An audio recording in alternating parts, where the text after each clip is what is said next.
Good day, everyone. First of all, this will be a short little episode. This is episode 2. First of all, thank you for all the comments on episode 1. It's actually pretty awesome to do.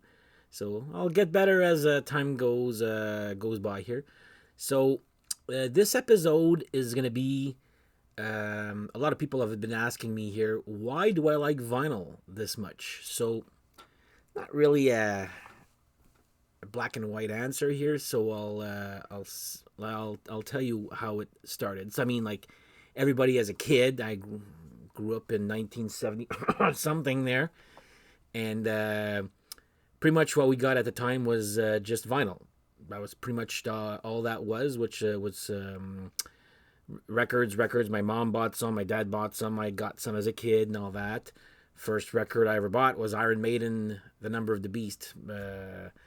So that's how it started. Then the cassettes came out. So I mean, we all got this here, and this is not just about Kiss, guys. I mean, this is to prove an example here. The Walkman came out, so this, as a kid, this was great. You know, you could walk around with it, jog with it, go to school with it, or go everywhere with it, and that's all that there was cassettes. Then there was this oddity here. I think this came before, though. I don't even know where I got this. I think my neighbor might have given this to me when I was a kid, but 8 tracks. We also had this. Don't really see the point of this, but I have 3 of them. This one, Ginette Renault, and the theme from Shaft. I know they don't really make sense altogether, but anyway, we had this. So it was cassettes as a kid, and of course, I think it was late 80s, early 90s when the CD became very popular. So, of course, I switched everything to these CDs here. And it was great for what it was, but of course, we all remember the first, like, unless it was remastered, and if you had CDs that were before 1990, I think, or something like that, they were probably taken from the original tapes, but not remastered. Anyway, it was like, those silver CDs. Anyway, it sounded good, but 3 little dots. The remasters were great. And of course, I remember going to used stores as a teen with my friends. And of course, we starting to go buy CDs and cassettes, and I'm seeing these vinyls, like these used vinyls for sale for like $2 or $3. And I was telling my friend Yan the other day, I was like, man, if I had a time machine, I wouldn't. My first thing was not, okay, I'm going to get myself some lottery numbers or whatever. No, it's to tell myself that if I saw some vinyl at the time for like that cheap, you should have bought some, whether you had a turntable or not, because here I am right now with big collection. I'm killing myself. I'm like, man, I should have bought some of those used vinyls, because there was a shitload of good stuff back then when the CD became very popular and the vinyl was going down. But anyway, I didn't buy them at the time. I bought a few. I lie. I bought a few, and I had a little collection here. I do remember, buying things here and there, new releases. But again, it was all about just my turntable wasn't that great, and I think it broke at one time. So I was like, whatever. Then of course I got into the iTunes like everybody else, and I at one point what I was doing was I was buying a CD. I was putting it into the CD-ROM on my computer, ripping it to my iTunes, and then what I would do is I would put it in my collection of CDs, and it would just gather dust. I would not even see them anymore. So anyway, sorry. Again, cheers. Again, vinyl started to make a comeback during the iTunes days, and I'm like, man, like I did not like the concept of your turntable, preamp, and speakers. I think you guys all know that. It was getting kind of expensive and pointless. Plus, mine was all busted and all that. Then I saw that you can actually buy a turntable and plug it directly into speakers. I mean, I got a turntable that's like $100 or so, works perfectly. So what I decided, I was like, okay, well, you know what? I'm gonna start to buy vinyls again. So as you can see, I bought this album. Well, I didn't buy this. I was given to you, but I bought this, like, all these different formats. So this is, but you know what? As this goes, I'm having fun again listening to music. You know what? With the iTunes and the digital age and CDs, it's easy to click skip.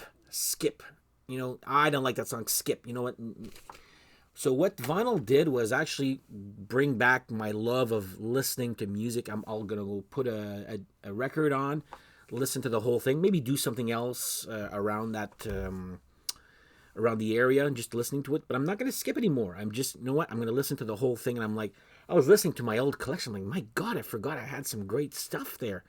So what I've started to do, and yeah, I've started to sort of rebuy stuff, but I haven't bought a CD in over 2, maybe 3 years now. Um, I don't know. Maybe it's a midlife crisis or something like that, but I really do enjoy listening to vinyl. It's more, I find it's more real. Sure, your CD remasters sounds bigger, bolder, you know, lots going on there. But I know I like the little crackle when you put the needle on the vinyl here. And plus, man, I've been finding lots of rare stuff that's, of course, never been released on CD. So, you know what? It's, like I said, it's brought back the fun in listening to music again. Again, to each his own. Some people like their, I got friends that love their remaster CDs only, not the original ones. And that one I totally get. I'm just, like I said, I'm having fun with this. I'm discovering lots of stuff. Yes, they can be a tad expensive when you're buying the new releases. But what I do like, and I'm talking to you artists out there, with the price of vinyls, it should come automatically. They don't all do it, but it should automatically come with a digital download code where you can download it. That, I love that. Because, you know, I'm at work and I'll listen to the album on my on the iTunes and all, because I downloaded the digital copy. But personally, I think every band should be doing, if you're going to release it on vinyl, at least have your little card inside the vinyl with the download code. So, does it sound better? I mean, it's debatable. I'm having more fun with it. I'm not skipping any more songs. I'm actually listening to an album from A to Z now. There's still some good used stuff out there. The prices are getting a little bit higher than, like I said, those $2 or $3 vinyls I was telling you about earlier, which I'm still kicking myself for not buying them at the time. But that's the main reason. It's again, it's just to rediscover music in a different way.